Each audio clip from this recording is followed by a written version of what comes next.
Did you know that the only thing that tastes better than a gorgeous red wine is a free glass of gorgeous red wine? I am so excited to announce that Go Without a Boss is sponsored by our friends at Wine 52, and they would like to know if you would like a free case of wine. Yes, that's right, a free case of wine delivered right to your door. My friends at Wine 52 are giving you the exclusive offer of a free case of 3 wines that you won't find anywhere else. All you need to do is visit wine52.com/Yasmine. Just cover the postage of £9.95 and you will receive 3 beautiful wines at your door. You'll also be supporting us hugely here at Go Without a Boss. Wine 52 is a wine club with a difference. As a true wine discovery club, their expert sommeliers curate a new case from a different region every single month. Take this, for example, aged to perfection Cabernet Sauvignon. It's gorgeous. You will choose between a mixed box or all whites or all reds, so you could get exactly the wine that you love.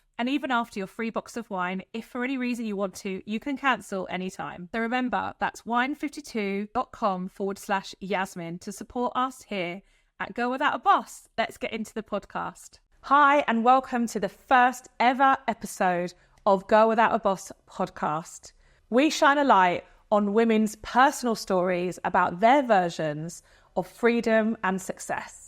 In this first episode, you're going to get to know a little bit more about me and my co-host, Danielle, what our journeys are and what success and freedom mean to us. I'm actually so excited that we're finally doing this. It's been a long time in my brain. Yeah, in the making. Tell us a bit about you. So, where do I start? I am a founder, so I've been running my own business for the last 6 years now. I was in the events industry. I was an event manager, one of those people that was really happy with what they were doing, never really wanted to go for any promotions. I was quite content with where I was. And then I had my first son and became pregnant and suddenly thought, actually, there's more out there than what I'm currently doing. And I don't know what it was, but when I was pregnant, I had this idea that I would start my own business. I didn't know what it was I was going to do. I told my colleagues, I remember they were like, okay, hormones, Danielle, she's just like, she's gone a bit crazy. But when I had my son, I then realised, actually, I've got all these skills and expertise that I've built up from my event management background. I can do my own events and kind of set that up. So that's where I started. And I'm currently now building my own app for women that work from home. So it's been a journey over the last 6 years. But yeah, I'm excited to talk about it and kind of... I've seen some of the pictures from the first kind of...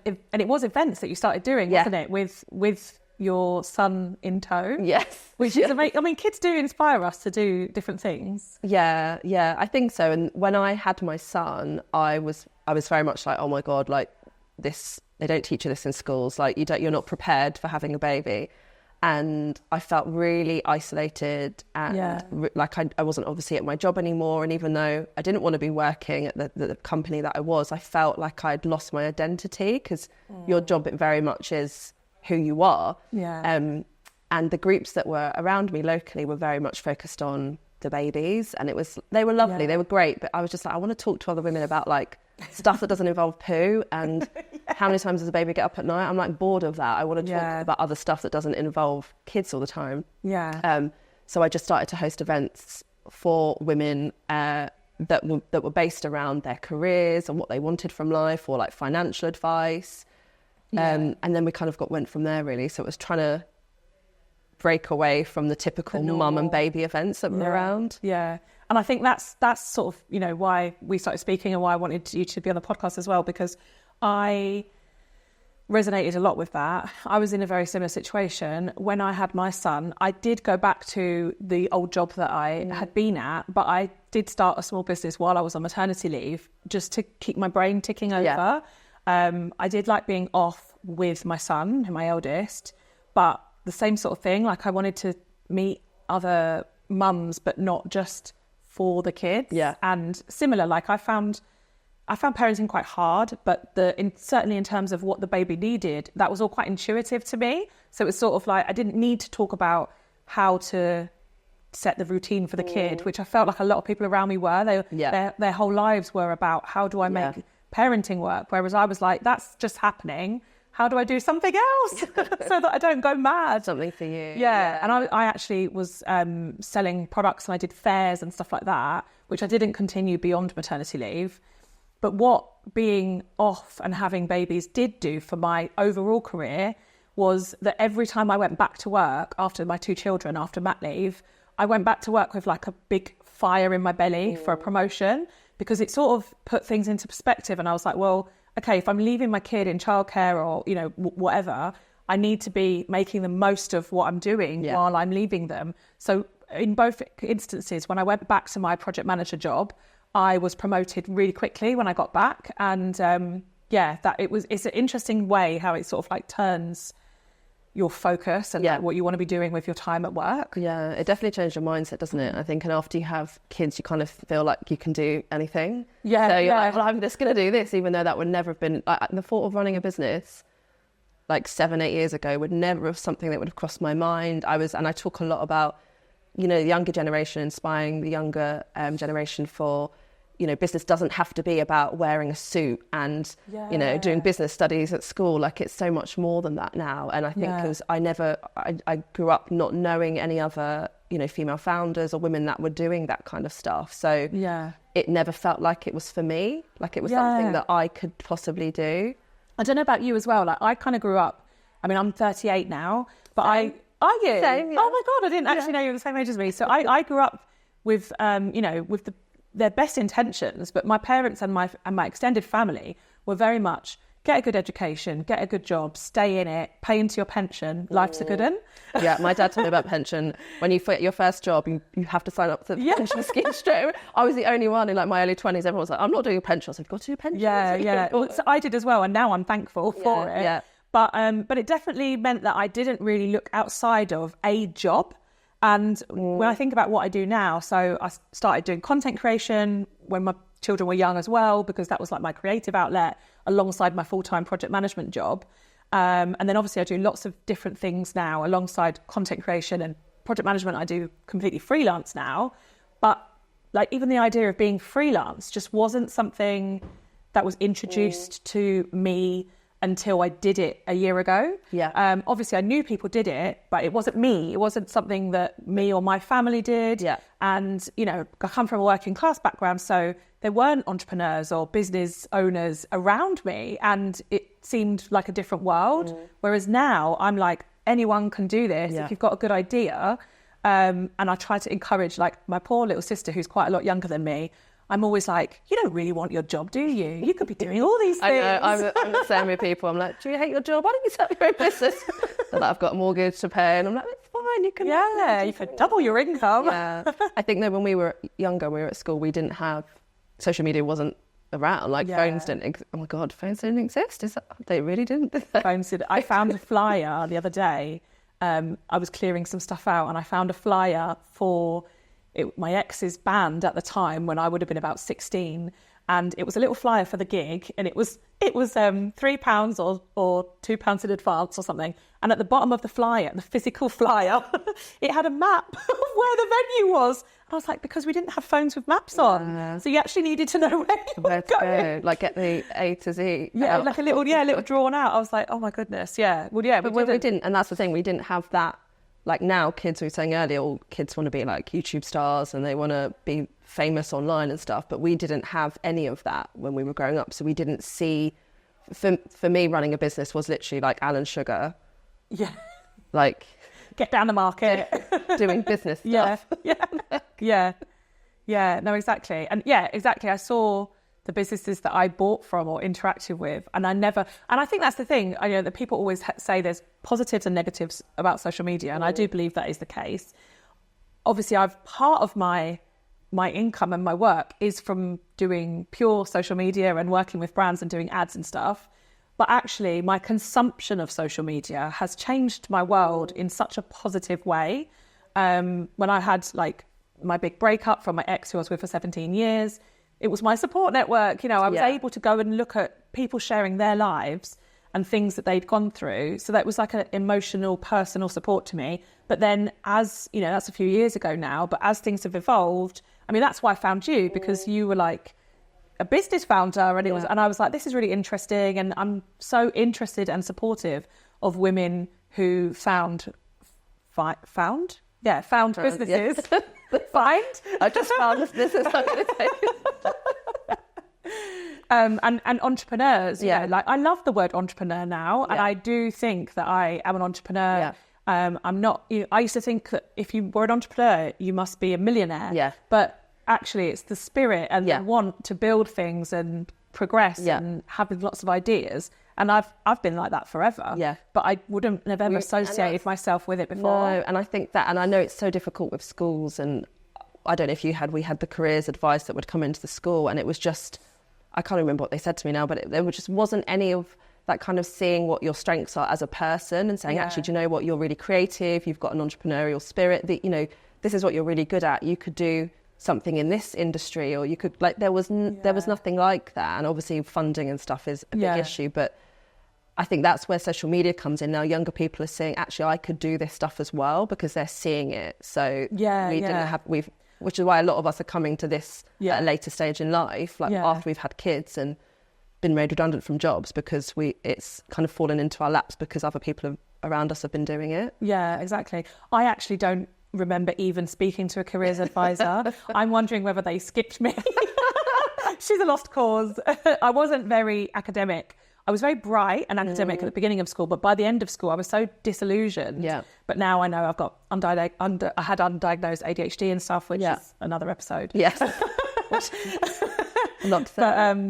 like now I kind of understand myself so much more in my mid-30s that I look back and think there's so much missed opportunity, but like at least I know now, and I think that's why I'm passionate to try and educate anyone I can, especially people who are younger than me, on like just like follow your personal like dreams. Yeah. And that's, I guess, how the podcast came about as well, because so how did you first kind of decide that was the kind of route you wanted to go down?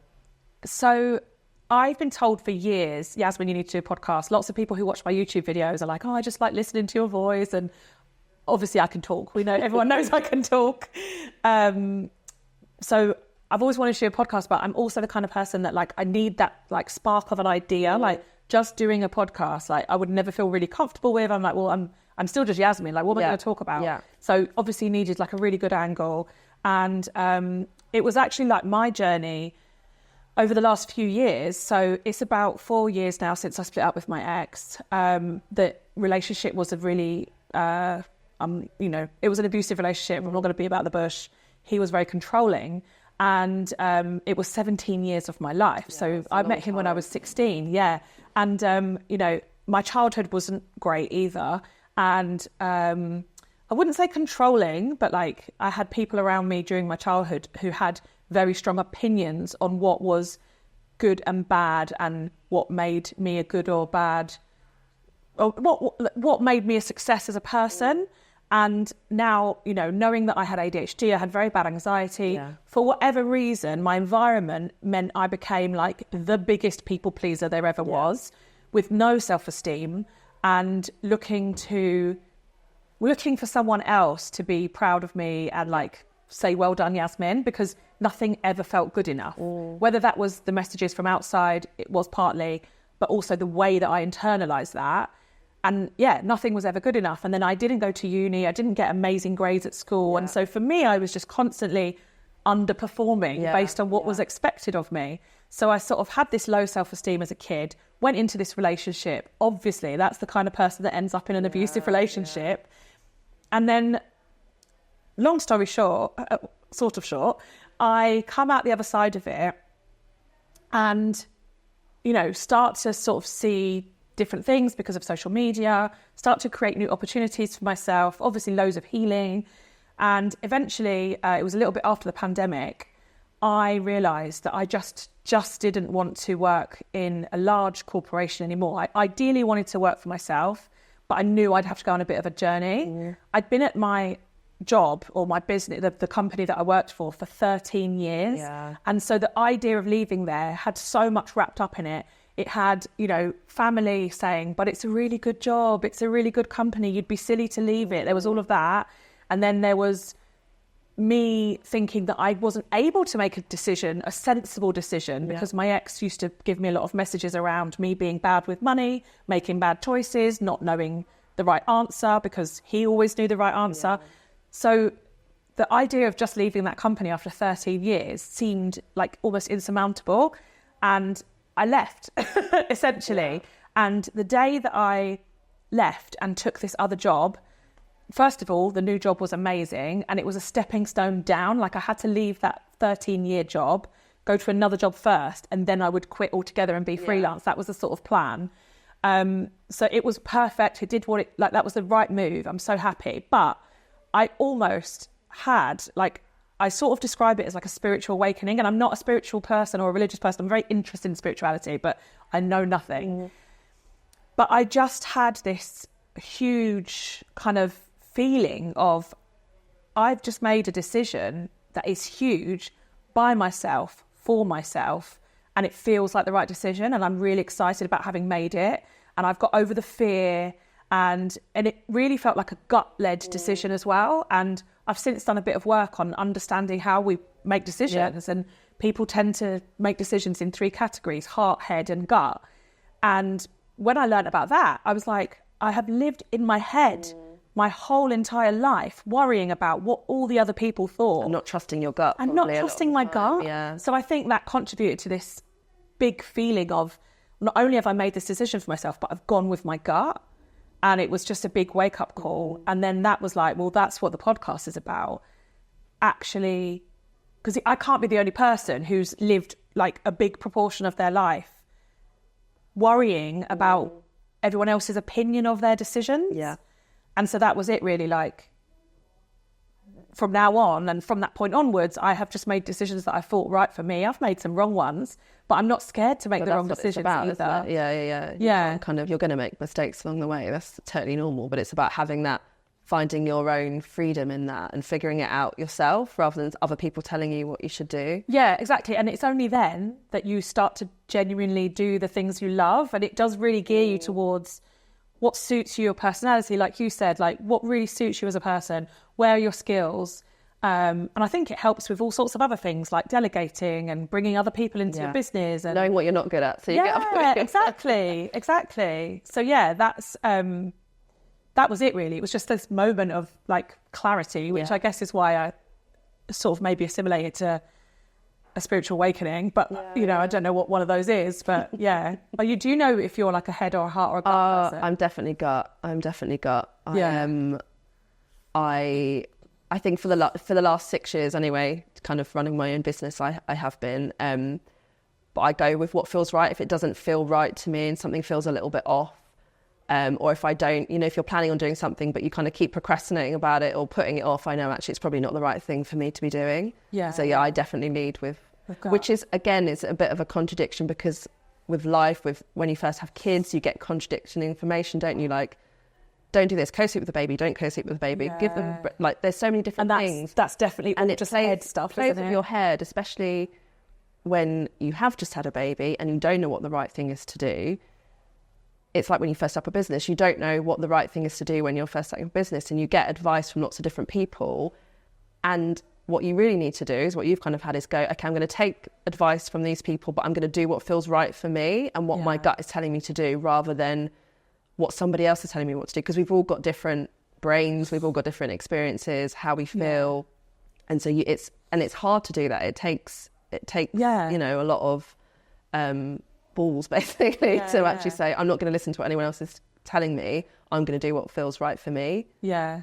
So do you think that you had a bit of a switch, like almost when you had your day job and you were fine coasting and stuff, you had the kid? Do you think that having the kid gave you that confidence to be that, right, I'm going with my gut, this is what I want to do? So almost like but it sounds like you led into that in quite a natural and nice way, whereas I was like very fear-based. I think because of the baby, it led me, like, I wouldn't have made that decision if I hadn't have had the maternity leave, because I was somebody, and I think about this sometimes, maybe I've always had that in me, but I've never, or nobody's ever kind of said, oh, Danielle, you'd be really good doing this. Like, no one's maybe ever seen that in me. And And I didn't have a lot of self-confidence at school. Like, I had great friendship group. I had a brilliant time at school. I loved school. Yeah. But I never had that self-confidence of, I'm not good enough. I didn't get good grades. I didn't go to uni.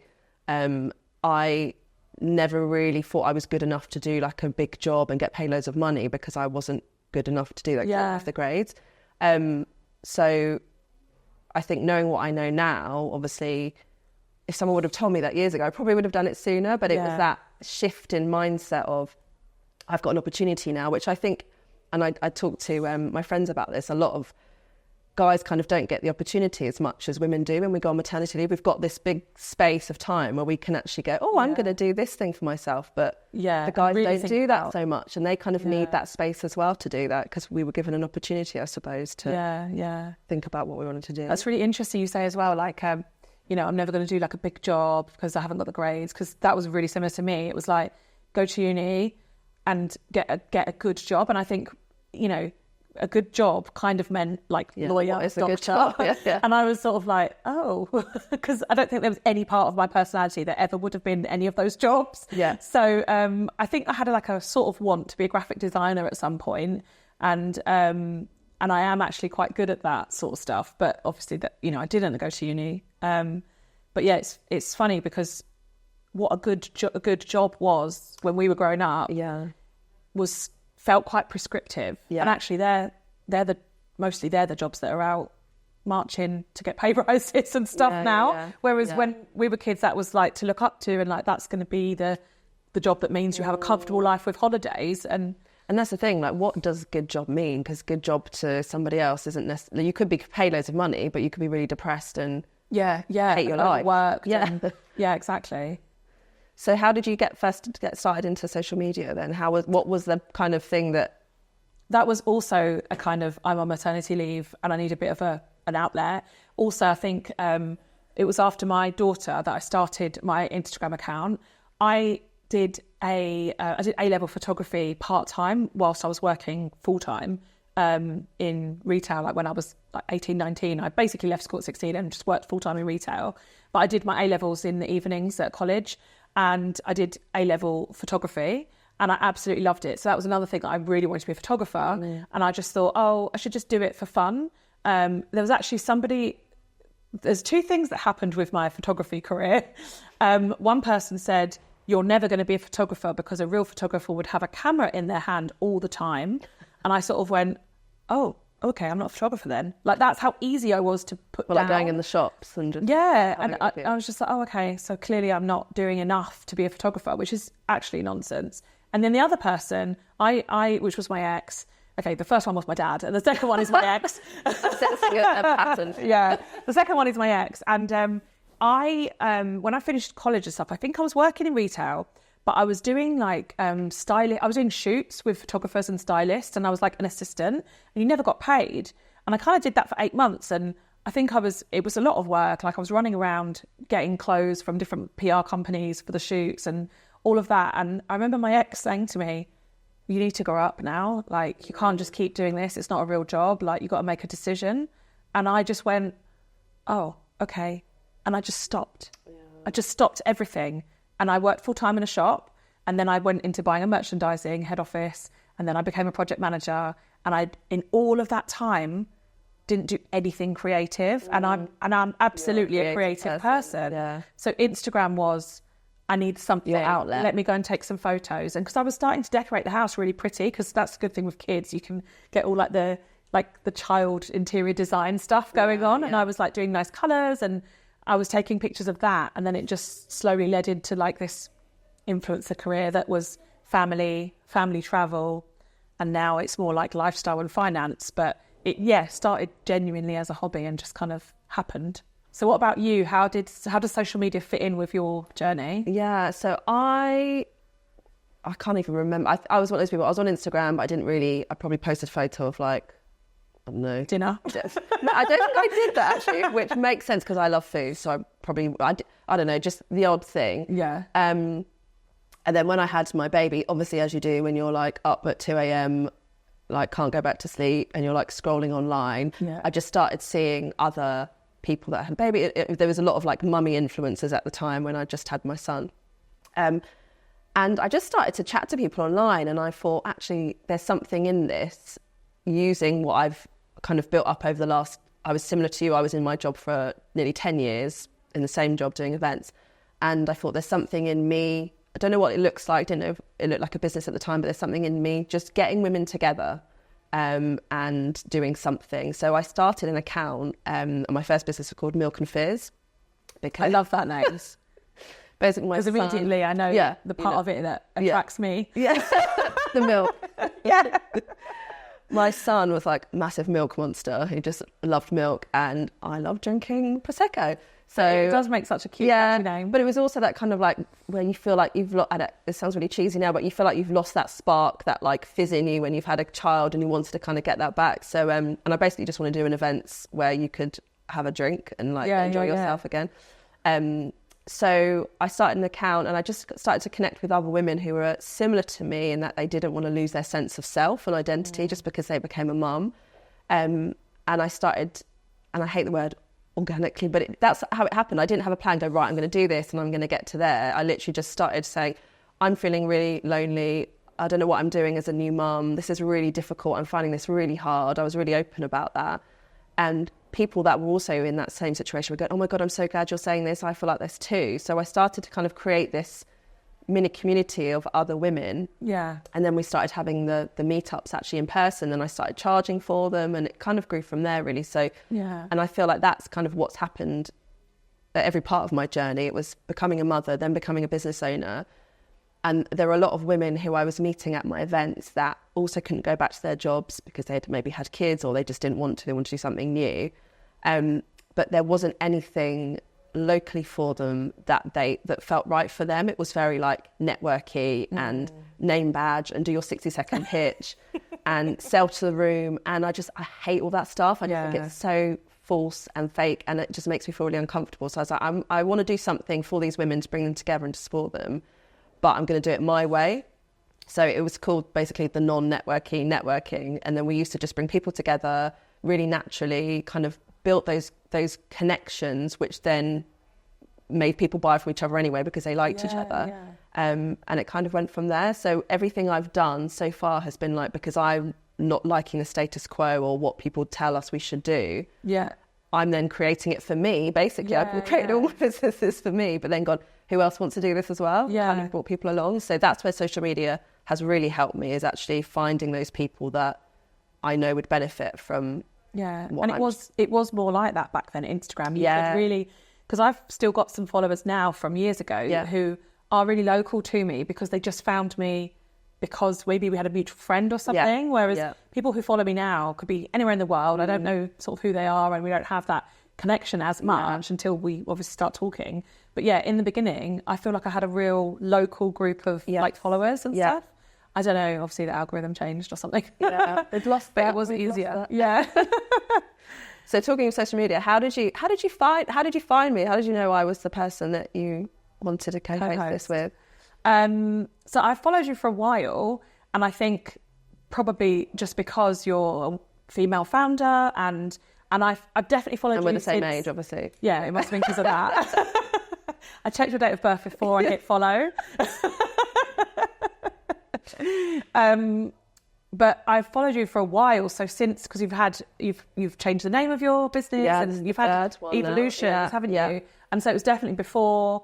And just kind of, I get energy from seeing other people do cool stuff. Yeah. And, and obviously we don't live like locally, but like, I just could relate to a lot of it. And also I think what's really nice about what I think you've always done is, this is my business and this is what we do. You've always come across really confident to me as well. Yeah. But I've always known that you're a mum and that you've got like life going on as well. Yeah. And that just gives me comfort because it's the reality. Yeah. And there are loads of female founders online, particularly in the coaching space, who don't talk about life. Exactly. So you don't talk about the fact that there is also a life to live, and it's like, and it's just high ticket, big ticket, sell. And like, great. I'm so glad that it's all working for them, but that is just not the same energy as me. And I think I just, like naturally like resonated with like where you were at and what you were trying to do.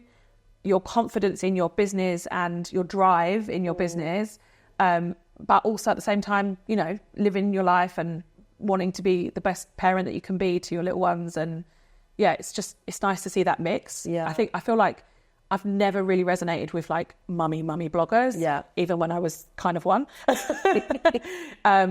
Because, and I love my kids, but I just don't care about stuff to do with kids. Yeah, no, I'm the same. You know, I'm bringing them up the best I can. I make sure they've got nice clothes and they're fed. But the rest of it, and particularly other people's kids, I don't care.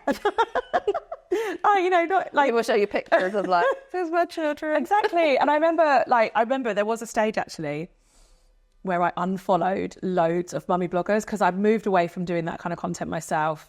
I didn't want to see it. But particularly, I noticed I was following people who were just putting various pictures of their baby over and over again. Like, I looked at the grid, I was like, this is...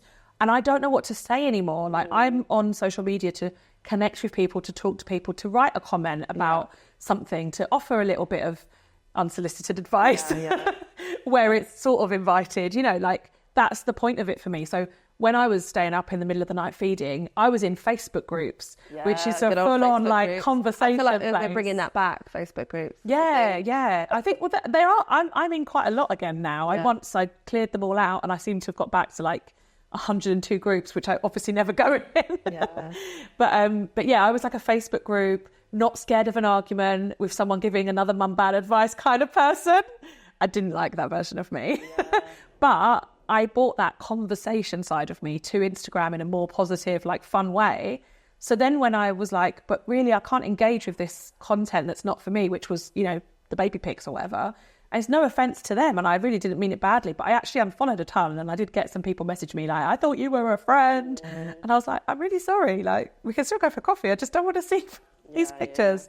So yeah, but you were completely different to that. And it was before I went freelance and before I started up my project business, but I knew I was going in that direction, and you were essentially already doing it. So it's quite inspirational for me and positive content. That's good. Do you know, it's something I talk about a lot lately, because you said that a lot of online coaches always say like, don't be relatable. You've got to like piss people off to make money. But I basically like built all of my businesses on being relatable. It's actually one of my values. And I think you can be relatable and be successful at the same time. You don't have to put on this act. And I feel like I've always been very honest in what it's been like to build a business, what it's like to raise a family and build a business, because it is really hard. And there's no kind of glossing over that. And the amount of people that I've had contact me over the years saying, I'm so glad you're talking about this, because what they see online is this polished version of overnight success. And it doesn't happen like that. You've got to put the work in. Obviously that happens on the rare occasions, and people that do find that, but you have to put the work in, and it takes time and it takes effort, and you make mistakes along the way. So just showing that actually this is really hard because it's real life, real human beings, something that I think is really important to share, because well, it worked for me. I was there you go, you've had it. But yeah, no, really, and actually relatability is a really interesting one. And I like that you said you can be relatable and be successful, because one of my biggest criticisms in my, so obviously I've done Instagram for quite a few years, but my TikTok was one of those happy accident overnight successes. I talked about money, I talked about being in debt. The one thing I've always done on all of my socials is, similar to you, be really upfront about the reality. And because I've got no filter and no shame, my reality is like warts and all. I don't care, because I'm like, there's always going to be something that's a taboo to someone, but there's probably loads of people worrying about it. And I sort of noticed when I was very open about sharing about my abusive relationship and about escaping that abusive relationship. And I was very lucky that I could talk about it online, because he actually got a conviction. Right. And I think... I was going to say, did he get... people always say, oh, are you allowed to say that? And you know, of course I'm allowed to say what I want, but there are repercussions for a lot of people when they share things like that publicly. But I think for me, the only downside is that obviously my children at some point may or may not see the content, and they don't know that side of the reason that we broke up. But it's the truth. And, you know, that's something that I will have to have a conversation with them at some point anyway. and I'm always quite sensitive to like not saying names and all of that sort of thing. But essentially, when I shared that journey, it was because he had a conviction, and I know how low the rates are for people. Even I didn't actually call the police. The police were sent by someone else, and I also didn't press charges because I was so in it. I was so abused mentally that I wouldn't have ever done that to him at that time. But the police pressed charges. The police made sure he got a conviction because they take it out of the woman's hands or the victim's hands. Sometimes, mostly women, you know. They take it out of the victim's hands, and they're able to do that now. And, you know, I'm very grateful that they did, because I now understand. I thought it was like, oh, he didn't mean it. You know, I was brainwashed. Yeah. But the point is that sharing that journey online, I know probably 100 women who have escaped relationships because they've seen that and gone, oh, this isn't all right what I'm doing. This isn't all right what I'm in. Or like some of them have realised that actually what they're experiencing is abuse and they need to get out.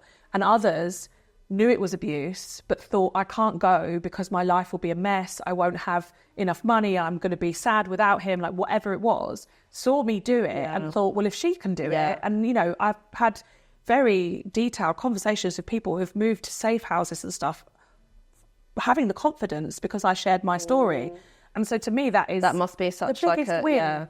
Yeah, no matter what it really, really is. And yeah, so I've sort of talked on and off about it over the years. And then when I went to TikTok to talk about money, I had no followers on TikTok, and it wasn't my intention to grow that.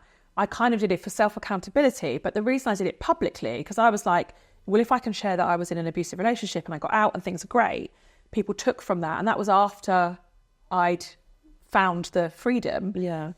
But I don't have the freedom from debt at the moment. I'm in it, in the thick of it. What if I start just sharing that? And TikTok to me at that time was like a teenagers dancing platform. Like I genuinely didn't think it was like it was a lockdown thing. Everyone was doing everyone downloaded TikTok during lockdown. Yeah, exactly.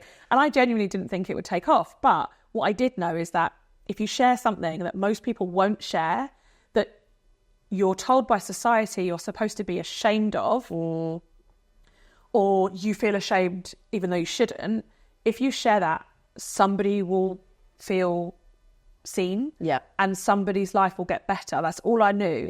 So I was like, if there's 10 people but one of them goes, oh, I'm going to get out of debt with you, I've won. So that's what I did. And then a week later I had 50,000 followers. And that sort of all blew up. But that's the reason that I did it.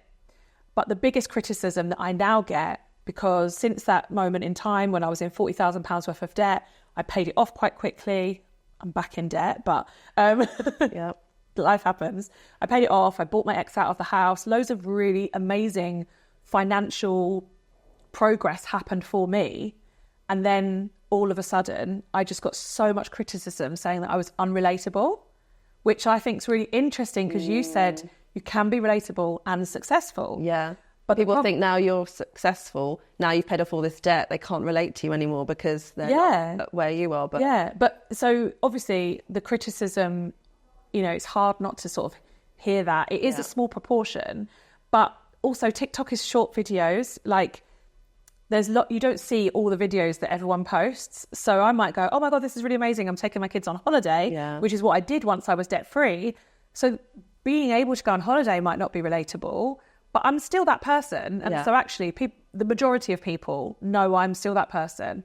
And yes, I'm going on holiday, but I don't book really expensive, fancy holidays. And I certainly don't rub it in people's faces on social media because I know what it feels like to not have that.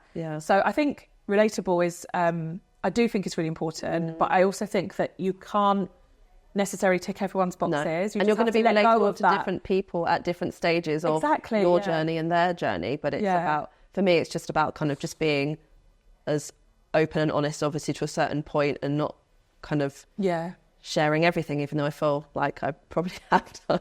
But I feel if it helps someone, then... Exactly, same, yeah. And like what really bad can come of it? Like, yes, you're making yourself a bit vulnerable, but that's life, I think. I don't know. I've had like really horrible press articles about me, but it hasn't actually impacted me in a tangible way because it's gone by the next day. Yeah, exactly. So obviously this podcast is all about our personal versions of freedom and success. And that could be anything like work. For me, being freelance is part of that.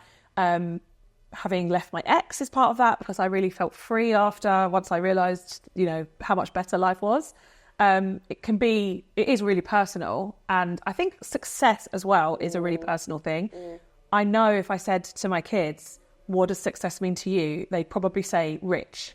And I think that's what lots of people think. Yeah. But the whole idea of this is, what is the personal version? Because that's the bit that you will be the most successful at. Yeah. So what's your version of like freedom and success? Yeah, I think what you said, like everyone thinks that it's about the money, which obviously, yes, of course, you want to be able to make enough money.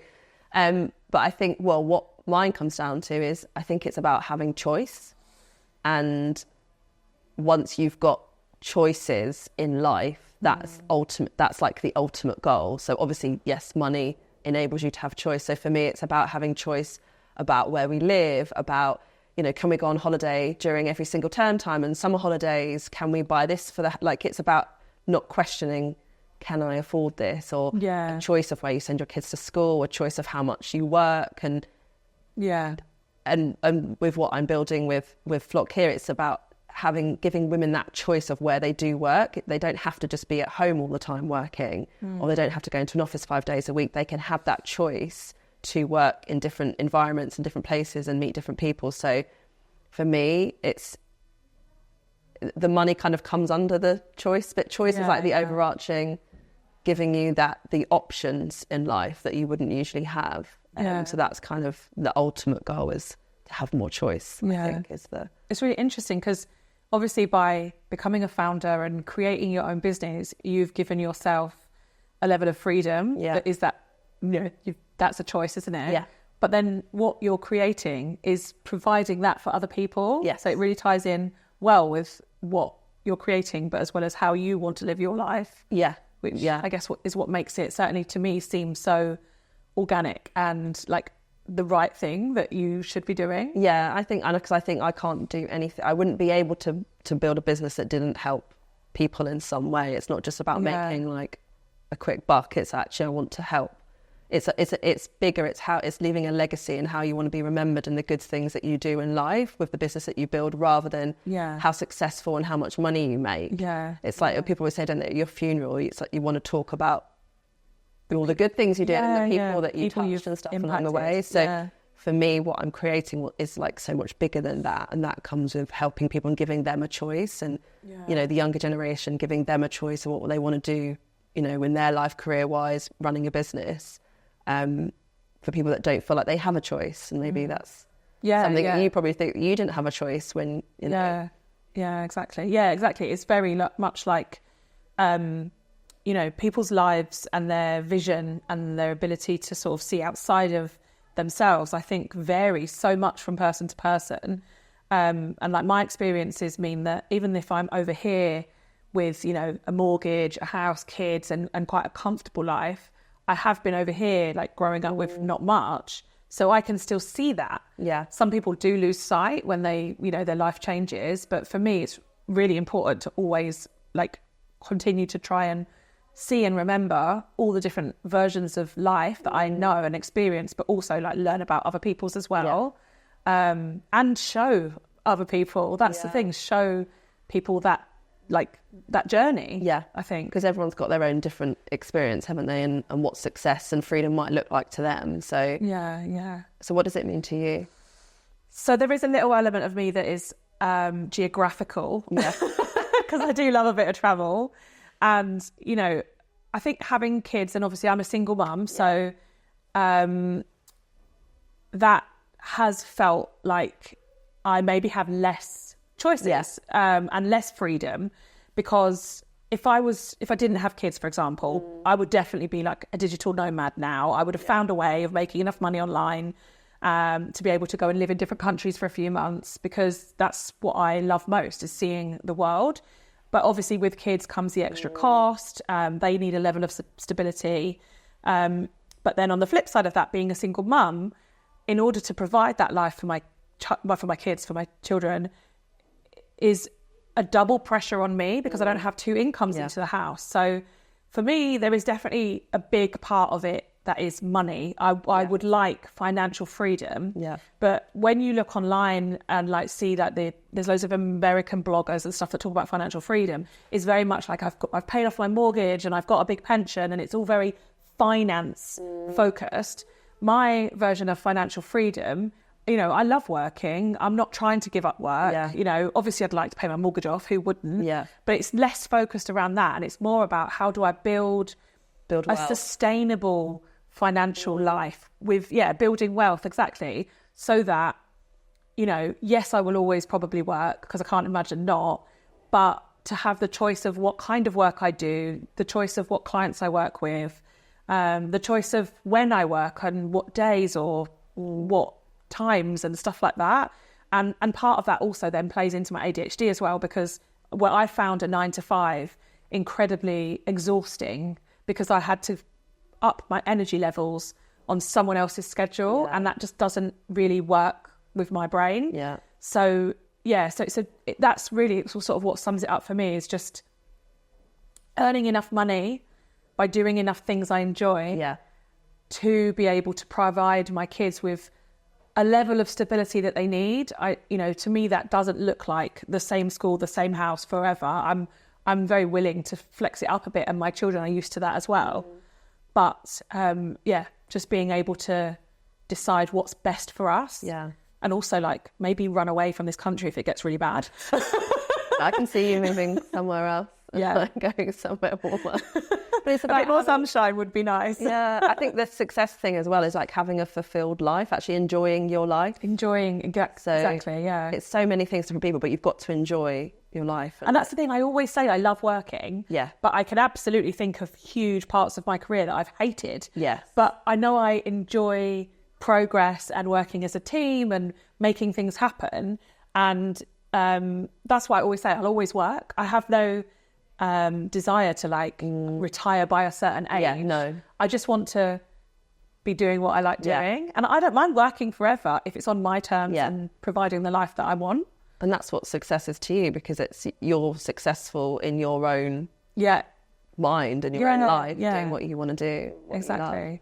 And that was one of the things, actually, when I did leave that job after 13 years, one of the reasons that a family member gave that I shouldn't leave was because they had a good pension scheme. And that was one of the things that made me have that spiritual awakening, because I was like, but I don't care about the pension scheme because I've got a long time until I would potentially retire, and I want to enjoy that bit. I don't want to stay in something just so that a maybe pension looks good. Like something might happen, I might not get there, and that sort of wanting to live a little bit more in the moment, and that is definitely where I'm at as well. But we'll wrap it up there. This has been such an amazing discussion. Thank you. I've got to know you so much better. It's been really, really good. And we'll see you guys on the next episode.